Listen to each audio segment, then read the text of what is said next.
Bonjour à tous, ici notre but est simple, décortiquer des sujets complexes pour les rendre limpides. Et aujourd'hui, on s'attaque à une force cachée qui est en train de redéfinir les conflits modernes. Cette force, ce sont les mathématiques. Commençons avec cette phrase, qui est assez forte, non?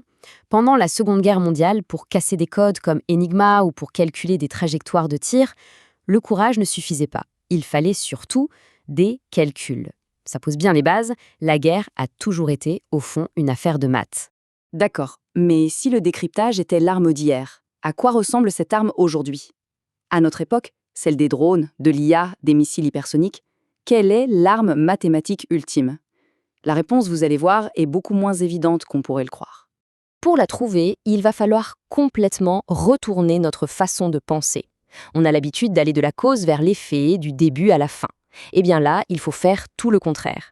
Il faut apprendre à penser à l'envers. Alors, pour que ce soit clair, un problème direct, c'est facile. On a des ingrédients, une recette et hop, on obtient un gâteau.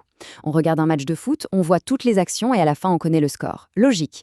Maintenant, faisons l'inverse. On a juste le gâteau. Peut-on retrouver la recette exacte au gramme près? On a juste le score final, 3-2. Peut-on reconstituer le déroulement exact de tout le match? Là, ça devient tout de suite beaucoup plus dur. Et voilà, on y est. C'est ça, un problème inverse. C'est en fait le travail d'un détective. Il arrive sur une scène de crime, les faits, et il doit remonter le fil du temps pour trouver le coupable, la cause. C'est une vraie gymnastique de l'esprit. Et c'est là que tout se complique. Parce qu'en mathématiques, il y a une expression pour ça. On dit que ces problèmes sont mal posés. Ça ne veut pas dire qu'ils sont impossibles, non, mais ça veut dire qu'ils sont pleins de pièges. Ils sont par nature trompeurs. En fait, pour qu'un problème soit considéré comme bien posé, il doit cocher 3 cases. Premièrement, il faut qu'au moins une solution existe. Deuxièmement, cette solution doit être unique. Pour notre match à 3-2, il y a des milliers de scénarios possibles, donc ça ne marche pas. Et troisièmement, la solution doit être stable. Un tout petit changement au début ne doit pas créer un résultat final complètement différent.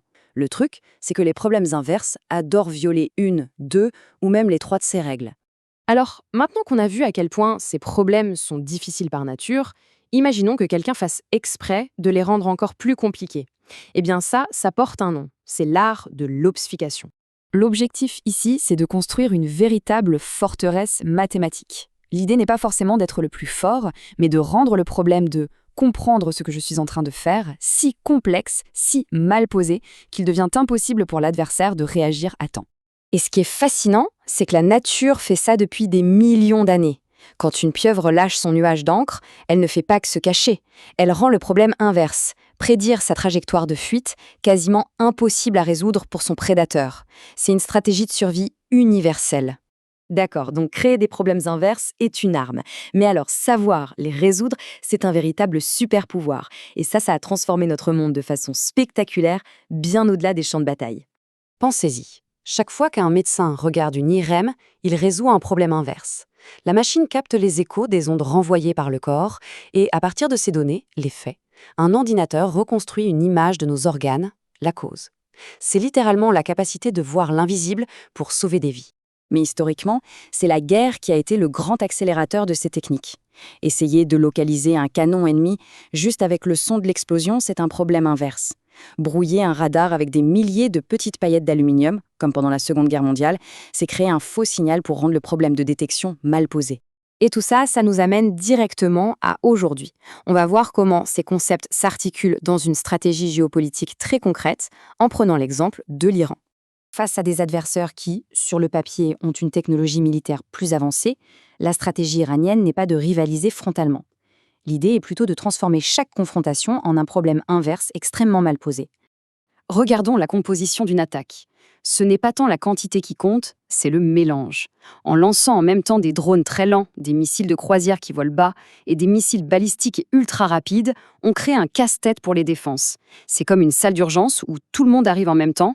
Les défenseurs doivent faire un triage en quelques secondes. Quelle est la menace la plus grave? Où est-ce qu'on déploie nos intercepteurs? Le véritable objectif n'est donc pas seulement la destruction. C'est de créer une telle confusion, un tel chaos informationnel que la bonne décision devient impossible à prendre à temps. Le doute ici devient une arme aussi puissante qu'un explosif.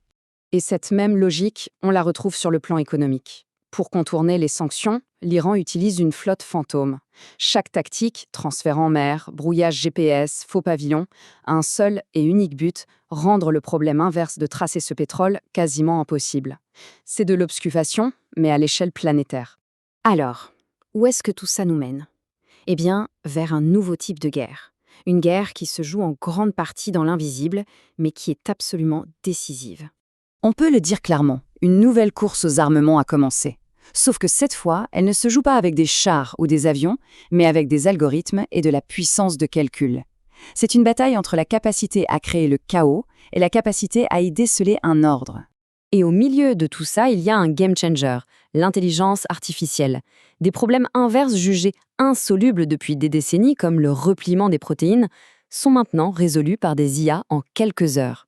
Ces murailles mathématiques que l'on croyait infranchissables commencent à se fissurer. Le futur de ce conflit se dessine donc comme ça. D'un côté, des intelligences artificielles capables de prouver des schémas subtils dans un océan de données, de percer le brouillard de la guerre, et de l'autre, des stratégies visant à créer toujours plus de bruit, toujours plus de complexité pour déjouer précisément ces IA. Ce qui nous laisse avec une question assez vertigineuse. Si la nouvelle course aux armements consiste à rendre le monde de plus en plus illisible pour l'adversaire, quelle en est la conséquence finale ? Est-ce que cette quête de sécurité va nous pousser vers un monde qui est, par construction, intentionnellement plus opaque, plus instable et plus imprévisible pour tout le monde ? La réponse qu'on donnera à ça définira sans doute une bonne partie du siècle à venir.